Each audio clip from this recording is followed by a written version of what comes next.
Voici Sarcelles, une ville de 60 000 habitants pour 60 000 histoires différentes. Aujourd'hui, nous allons vous raconter celle d'Ibrahim Abba, à travers les témoignages de sa famille et de ses proches que nous avons recueillis.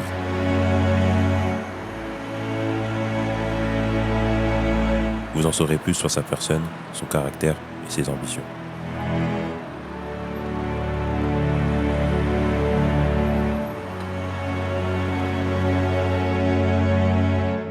Justice pour Ibou.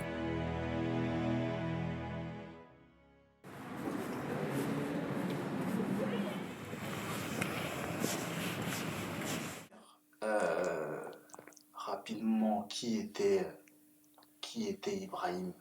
Comment il était enfant, par exemple? Ibrahima, c'est quelqu'un qui est resté dans la joie de vivre un enfant, dans le sens où il a toujours gardé son air d'enfant, sourire, pas l'air toujours sérieux, alors qu'il est extrêmement sérieux. Il était très très ambitieux et il avait beaucoup de maturité. Ah, Voilà, d'accord, malgré son jeune âge. malgré son jeune âge de 22 ans. Ah, il avait 22 ans. Il avait 22 ans, donc moi j'ai 40 ans, j'estime que j'ai rien vu de la vie, alors lui à 22 ans, il a encore beaucoup moins vu. Ouais. Voilà. Que là, depuis le drame, il y a une forte image qui me reste à l'esprit. Elle est pas du tout joyeuse. Elle est très très triste. C'est que c'est l'image où à la suite du décès de mon autre frère Eladj, le 25 avril de cette année, il y a une image qui me colle à l'esprit. C'est quand Ibrahima il est au-dessus du cercueil, il est en train d'enterrer mon frère. Je sais pas pourquoi cette image. Elle me reste à l'esprit. Hier, il était en train d'enterrer son frère et aujourd'hui, il est avec lui.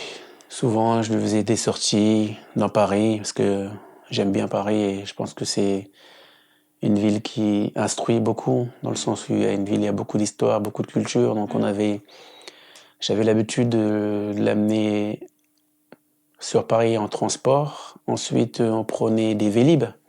Ah, les Vélib, ouais. Voilà, et à travers des circuits que j'avais initialement en tête, je lui ai expliqué un petit peu les monuments, l'histoire de France et le plaisir que c'est que d'être dans une ville aussi riche que Paris.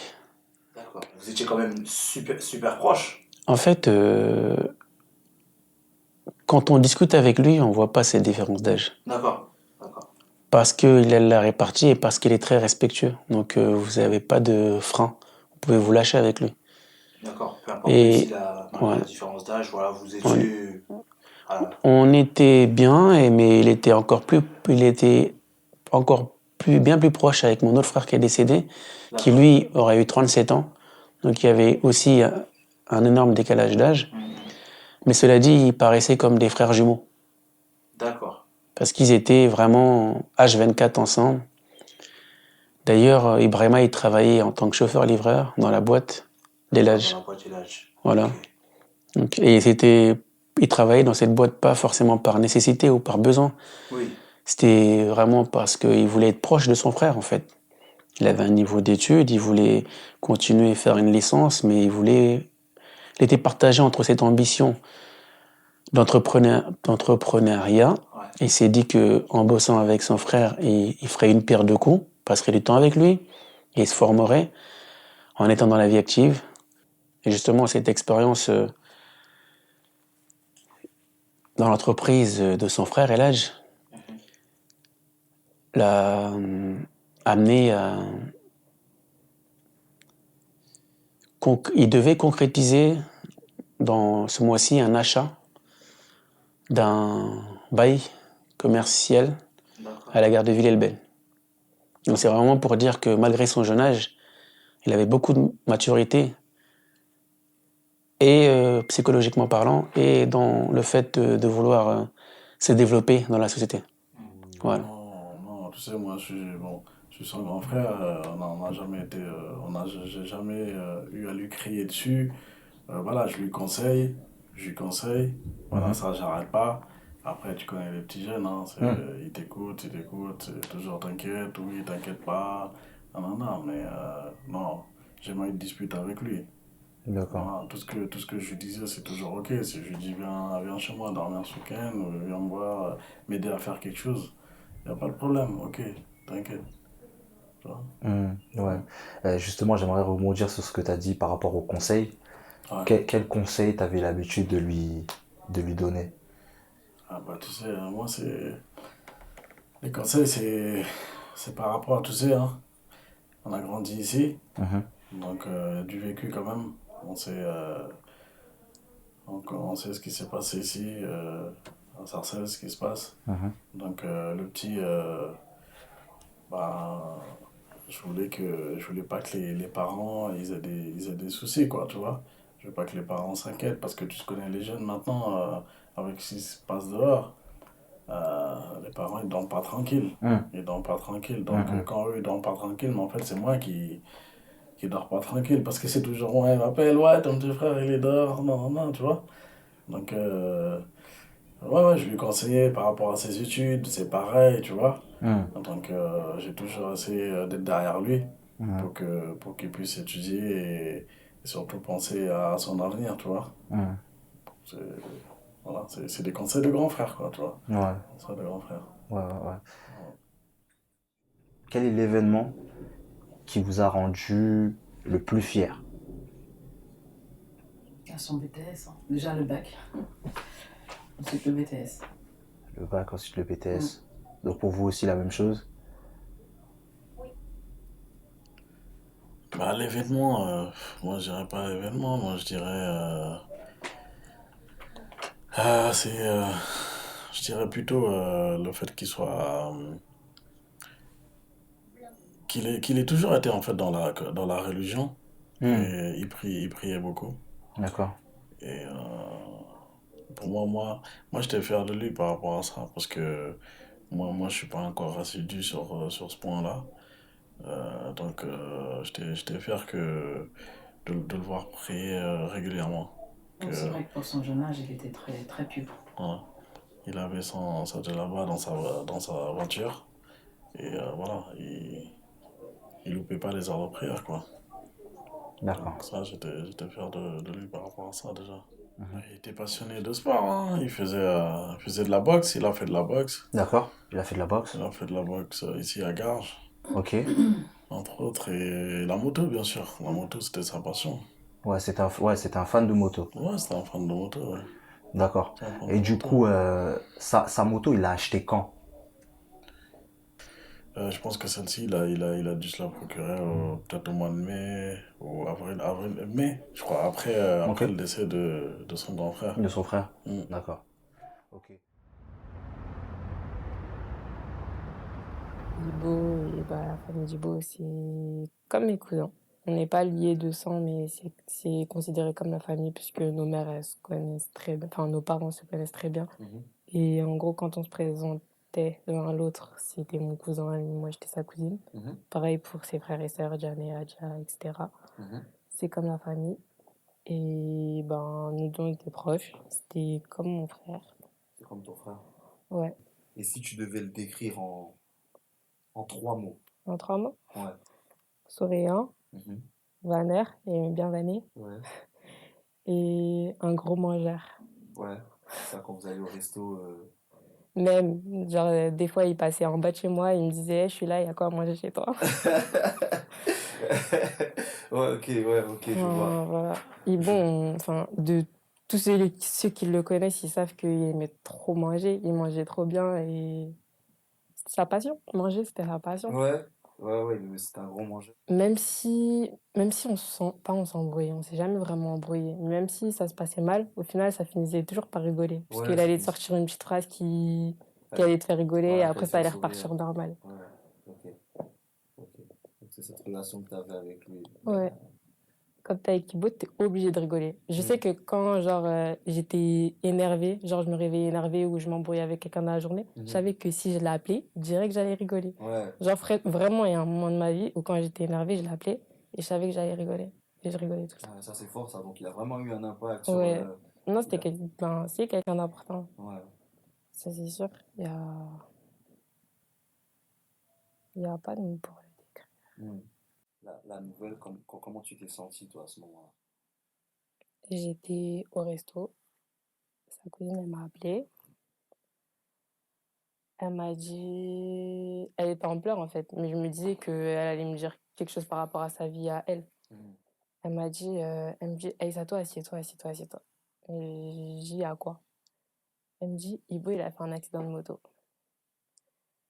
Mon cœur, il a commencé à battre fort, mais c'était pas la première fois qu'il faisait un accident de moto. Il s'est déjà blessé en moto, il va à l'hôpital, il y reste quelques jours, et puis voilà. Je lui dis, il est à quel hôpital, il a quoi? Elle me dit, il est décédé.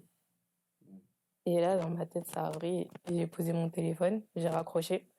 Je me suis levée, je suis partie aux toilettes, je tournais en rond, je tournais en rond, je tournais en rond. Et la personne avec qui j'étais, elle est venue me voir, elle m'a dit, qu'est-ce qu'il y a?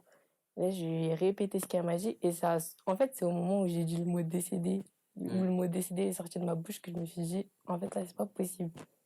Et genre, ça veut dire, je vais plus jamais le voir. Plus jamais de ma vie. Je vais plus jamais le voir. Et j'étais en larmes. Après, j'ai rappelé. En sortant du restaurant, j'ai rappelé la cousine en question. Je lui ai dit, dis-moi que c'est une blague, s'il te plaît, parce que là, c'est pas possible. Elle m'a dit, non, c'est la vérité. Et j'ai raccroché. J'ai dit, non, c'est pas possible. En fait, pour moi, c'était pas possible. Donc, je suis pas rentrée chez moi. Ensuite, j'ai vu que ma mère, elle a essayé de m'appeler. Et en fait, à chaque fois que quelqu'un m'appelait, je me disais, mais en fait, c'est vrai. Mais je me disais, non, c'est pas possible. En fait, je voulais pas. Non, c'était pas possible pour moi, c'était pas possible.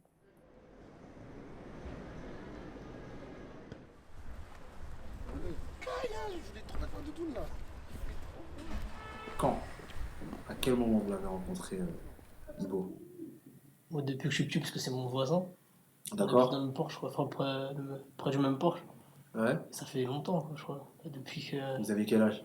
Depuis qu'on traîne dehors au parc. Hein. Bon, ça doit être ça. 10 ans, je crois. 10 ans? 12 ans, ouais. Ok.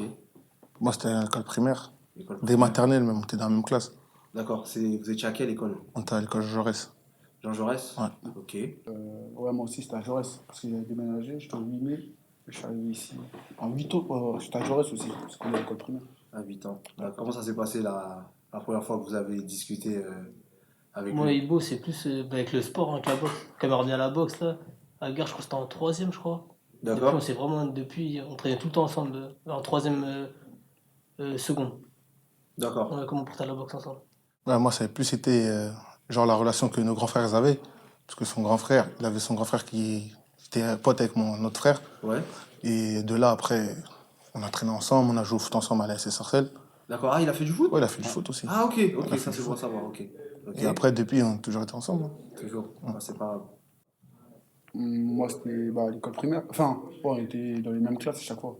On se retrouvait dans les mêmes classes, du coup, comme il était sociable, on échangeait, normal. Qu'est-ce que ça vous a fait, vous, quand vous avez appris la nouvelle? Moi, j'y croyais pas. J'étais au taf, là, j'y croyais pas. Ouais. J'étais sous le choc. Hein. C'était chelou. Hein. Mais j'ai attendu 2-3 appels. Genre, il y a un pote à moi, il m'a appelé. J'ai dit non, c'est impossible. J'ai essayé de l'appeler sur Snap, ça ne voulait pas. Après, j'ai entendu 2-3 appels. Après, on me l'a confirmé. Comme on l'a confirmé, j'ai sorti du taf, je suis venu direct ici pour être sûr. Et après, là, on me l'avait dit, je crois, j'avais croisé. Je sais plus, j'avais croisé qui m'avait dit que c'était vrai. Au départ, je croyais pas du tout. Parce qu'un jour avant, j'étais avec lui. C'est-à-dire, je croyais pas du tout. Moi, je rentrais du foot. En plus, on m'appelle un jour avant, je lui ai dit ouais, viens me voir au foot, tout ça. Il m'a dit ouais, t'as vu. Mais pas de nouvelles après. Et j'ai appris ça en revenant du foot. On m'a appelé. Un pote à moi en pleurant, il m'appelle ouais. Il y a Ibo qui a fait un accident, il s'est fait cartonne et tout. Je commence à dire mais non, c'est pas possible. C'est-à-dire, moi, j'ai arrêté de manger direct, je suis parti sur les lieux. Et de là-bas, on est parti à l'hôpital et c'est là qu'on confirme la nouvelle, hein, que frérot était parti.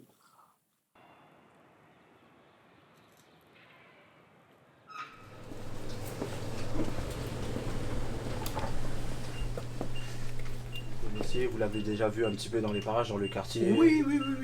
Ça fait des années que je suis là, je l'ai vu grandir, donc je connais toute la famille. Hein. D'accord.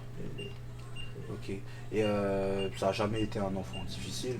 Non, du moins ce que je sais de lui, non, on n'a jamais eu de problème avec. Donc, sincèrement, on n'a jamais eu de problème. Ça m'arrivait de le croiser plusieurs fois. Il est venu faire ses commissions. Franchement, non, c'est pas normal parce que ils ont les moyens qu'il faut, ils ont toutes les caméras de surveillance qu'il faut, ils ont tous les rapports qu'il faut. Donc je comprends pas pourquoi ça met autant de temps. Donc, le système, c'est comme si le système a laissé tomber cette enquête. Donc là, je pense que c'est plus compliqué que ce qu'on pense, vu qu'il y a un côté l'État et de l'autre le jeune Ibrahima qui n'avait rien à voir avec. Bon, il n'a pas demandé à être dans cette histoire, mais du coup, je pense que c'est beaucoup plus complexe que ce que l'on pense. Voilà, comme plusieurs affaires qu'on a entendu parler, puis on est aux oubliettes après. Voilà, c'est relativement lent et long, et quand même, je trouve pas ça normal. Donc, je tenais à lui rendre un dernier hommage. À lui, à présenter toutes mes sincères condoléances à sa famille. Et j'espère qu'elle sera forte dans cette épreuve qui n'est pas facile. Et je leur souhaite vraiment beaucoup de courage pour cette épreuve. Et j'espère que ça n'arrivera pas à d'autres personnes et que tout ce que vous êtes en train de faire, ça va aider à ce que ça ne se reproduise plus. Alors Odile, qu'est-ce qu'on est en train de faire là? Je vois qu'il y a pas mal de t-shirts, de cartons. Exactement. Donc là, on finit les derniers pliages des t-shirts. Ouais.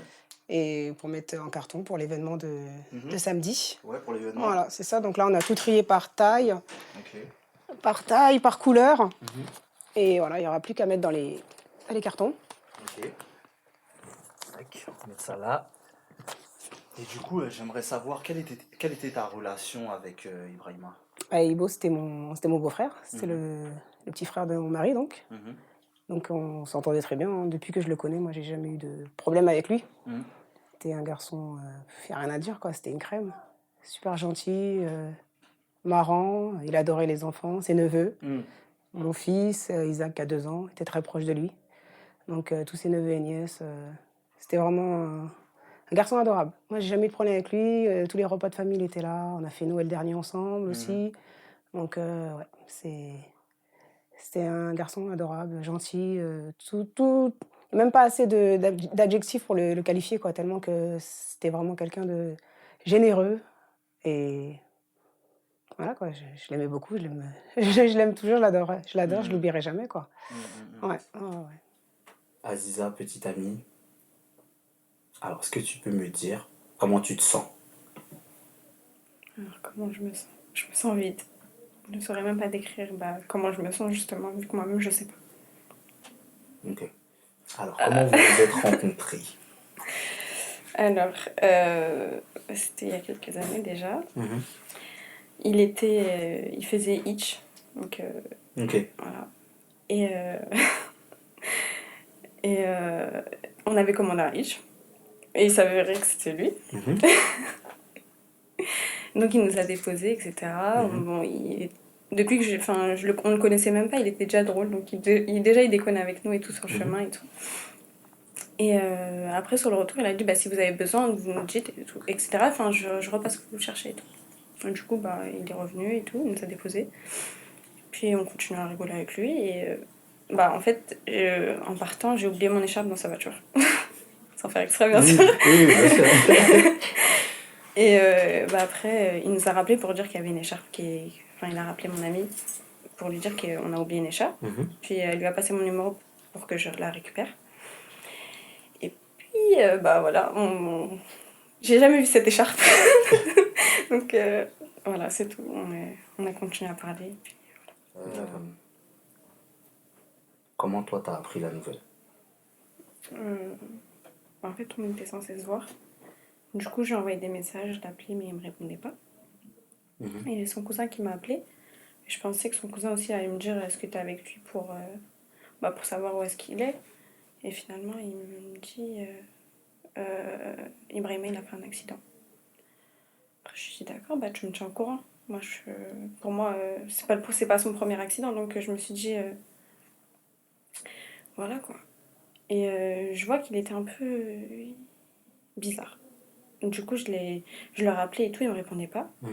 Et ensuite, quand je l'ai vu, il m'a dit je sais pas encore si c'est grave ou pas. D'accord. Donc ça commence à faire. Ça tournait trop dans ma tête. Du coup, je le rappelle, il me répond pas. Puis ensuite, il me rappelle. Et je lui dis ouais, alors il est où et tout. Qu'est-ce qui se passe et tout. Et ben là, il me le dit. Il me dit il est décédé. Je le croyais pas. Et est-ce que tu peux me dire ce qui t'a rendu le plus fier par rapport à lui? Par rapport à les actes qu'il aurait fait qui t'ont rendu fier? Tout ce qu'il faisait. Ouais, pour moi, il était parfait, donc il savait tout faire. Je connais pas deux personnes comme lui. Donc, j'étais fière de lui, en fait, tout simplement. Ouais. Ok. Et si tu devais le décrire en 3 mots? Parfait, ça engloberait tout.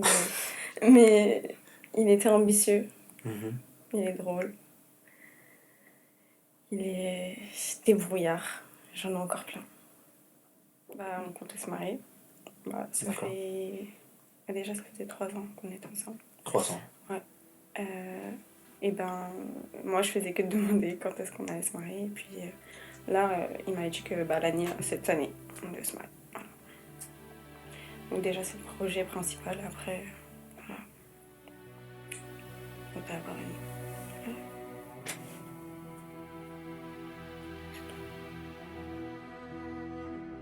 Ibrahima est décédé le 6 octobre 2019.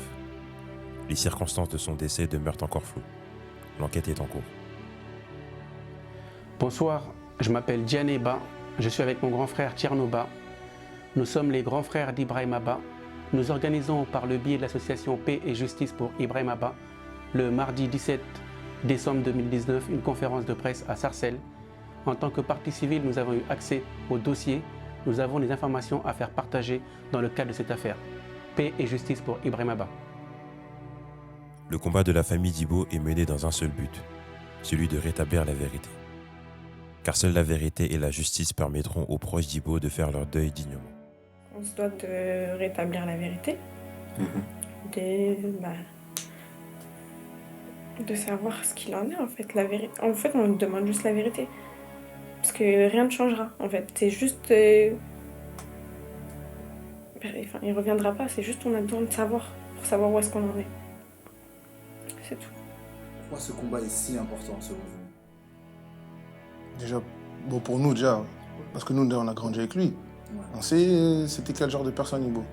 C'est-à-dire nous on le connaît depuis on est tout petit et ce combat c'est pour faire agir les autres aussi. Parce qu'il n'y a pas eu que ce drame. Il y en a eu avant et comme après. Donc c'est pour faire réagir les gens en fait. Il faut que ça stoppe, il faut que ça s'arrête tout ça. On est tous amenés à mourir un jour. Mais dans les conditions où ça s'est fait, on va dire, déjà on n'est pas au courant de la vérité, on va dire. Donc il faut pour faire le deuil, déjà il faut savoir ce qui s'est vraiment passé. Exactement. Et pour ça, il faut qu'on mène les actions, il faut qu'on fasse des choses pour que ça bouge et pour qu'on sache la vérité. Et... Ibrahima, il mérite bien tout ça, quoi. Il faut savoir ce qui s'est passé et savoir pourquoi il est parti aussi brutalement comme ça. Et voilà, on se doit de lui rendre hommage et de faire tout ce qui est en notre possible pour avoir la vérité. Et voilà, quoi, même si ça ne soulagera pas notre peine, mais au moins, on pourra peut-être commencer à faire le deuil. Et voilà, quoi. Ils ont dit des choses qui n'étaient pas vraies. Ils ont dit que sa moto, qu'elle était volée ou je ne sais quoi, alors que sa moto, il l'a depuis, je sais pas depuis combien de temps il l'avait, mais bref, elle était archi pas volée. Ils ont montré les certificats au final, donc ça a prouvé ce qui était. Ils ont, je sais pas, pour moi, ils ont voulu salir son nom, alors que déjà, il n'y a personne qui mérite de mourir comme ça. Ensuite, il se passe quelque chose comme ça. Ça doit pas arriver déjà. Mais si ça arrive, ils peuvent pas se permettre de salir le nom de quelqu'un. Alors que derrière, il y a une famille, il y a des gens, il y a tout ce qu'il y a. En fait, c'est injuste.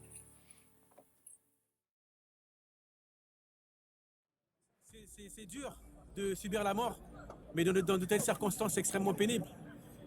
Et suite à ça, dans la même soirée, j'ai été exposé aux réseaux sociaux qui ont blasphémé mon frère parce que le préfet et parce que les forces de police de France ont communiqué des informations mensongères et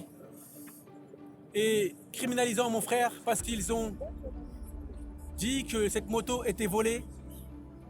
Ils peuvent le dire, il n'y a pas de souci, mais ce que je leur demande, c'est d'apporter la preuve comme quoi cette moto est volée. Ils l'avaient fait pour Ziad Bouna. Pourquoi ils ne le font pas? S'ils montrent que, en effet, cette moto était volée, je m'inclinerai. Ce sont des choses qui peuvent arriver. Jusqu'à aujourd'hui, mon frère n'a jamais rien volé. Encore moins une moto. On a un document où, au-delà du document, moi je sais que mon frère n'a pas volé et je peux le prouver, cette moto-là. Voilà, donc je comprends pas pourquoi est-ce que même une personne qui est habilitée, comme le procureur, il pourrait dire que cette moto était volée. Il est habilité. Mais lui-même, il sera en droit de le dire, mais il apporterait cet élément-là. Pourquoi est-ce que le procureur, pourquoi est-ce que le préfet, excusez-moi, qui n'est pas habilité à parler d'une enquête en cours, moi je veux qu'il vienne et qu'il me dise pourquoi est-ce qu'il parle sur ça. C'est qui? Parce qu'il s'est dit oui, on est à Villiers, on est à Sarcelles, donc on ne connaît pas nos droits. On va pas lui mettre dans la tronche comme quoi qu'il se gourre. C'est monsieur? Il s'est gouré, monsieur. Monsieur le préfet, vous êtes gouré. Là, vous êtes chez vous, là. Et puis sur votre salon, en train de nous emmerder. Eh ben, vous êtes gouré, monsieur. Va falloir rendre des comptes, monsieur. Cette moto n'est pas volée. Monsieur, mon frère n'est pas un voleur. Je veux voir ses plaintes. Mon frère n'est pas un perturbateur. Mon frère, c'est un citoyen qui aimait la vie. Il était passionné de la vie. Tout le monde l'aimait dans cette ville. Mon frère n'a jamais été impliqué dans des faits de violence ou des faits de conflit dans la société d'aujourd'hui. Mon frère, je l'aime. Mon frère, tous les gens qui l'ont connu, ils l'aiment tous. Parce que mon frère, ce qu'il aimait, c'est profiter de la vie. Profiter de la vie tout en travaillant, tout en étant auprès de mes parents. Parce que nous, on est plusieurs frères, on est tous partis. C'est le seul le plus petit, il est resté auprès de mes parents parce qu'il aurait pu partir. Il travaille, mais non, il voulait rester auprès de mes parents parce qu'il s'est donné le devoir de s'occuper de mes parents. Aujourd'hui, la police l'a empêché d'exercer. Pourquoi? Parce qu'il est issu de ces milieux difficiles. Pourquoi? Parce qu'il est... Bon, on va pas dire parce qu'il est musulman, parce qu'il ne savait pas à ce moment-là. Mais on sait très bien ici qu'il y a cette idée-là. Automatiquement, quand tu croises une personne de Villiers, de Mantes, de Sarcelles, de toutes ces villes-là, on se dit qu'il y a un fort taux de côté musulman. Donc du coup, on ne se gêne pas de mettre un véhicule pour faire obstruction. Alors qu'il y a des consignes, tout le monde le sait. Quand il a été donné des consignes aux forces de l'ordre de ne pas faire ce genre de choses quand un véhicule, quand une moto circule, parce qu'on sait très bien les conséquences. On est passé déjà par ici en 2007. Avec Moussine et Laramine. On pense à eux encore. Qu'est-ce que vous demandez aujourd'hui et quel est votre message? Aujourd'hui, on veut la vérité et il y a la possibilité d'avoir la vérité. On ne demande pas l'impossible. Même si on sait qu'on est capable d'avoir l'impossible. Parce qu'aujourd'hui, ce qui était impossible hier de se faire entendre, aujourd'hui c'est possible. Hier, il n'y avait que les médias. Aujourd'hui, il y a les réseaux sociaux. Il n'y avait que les médias, on n'existait pas. On nous étouffait. Maintenant, on peut s'exprimer par les réseaux sociaux. Aujourd'hui, on demande d'exploiter ces vidéos.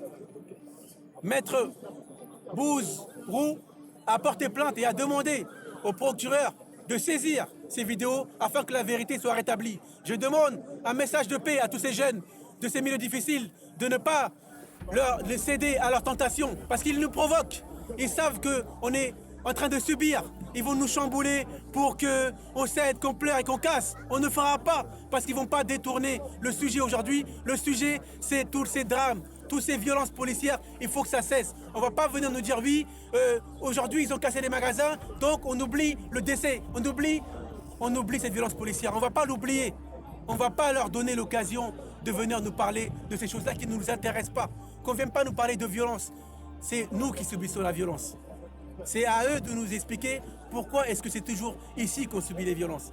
c'est à eux de nous dire quel jour et quelle heure est-ce qu'on pourra sortir sans avoir peur de rentrer chez nous, sans nous poser des questions. Est-ce que nos frères et sœurs ils vont pouvoir rentrer chez nous?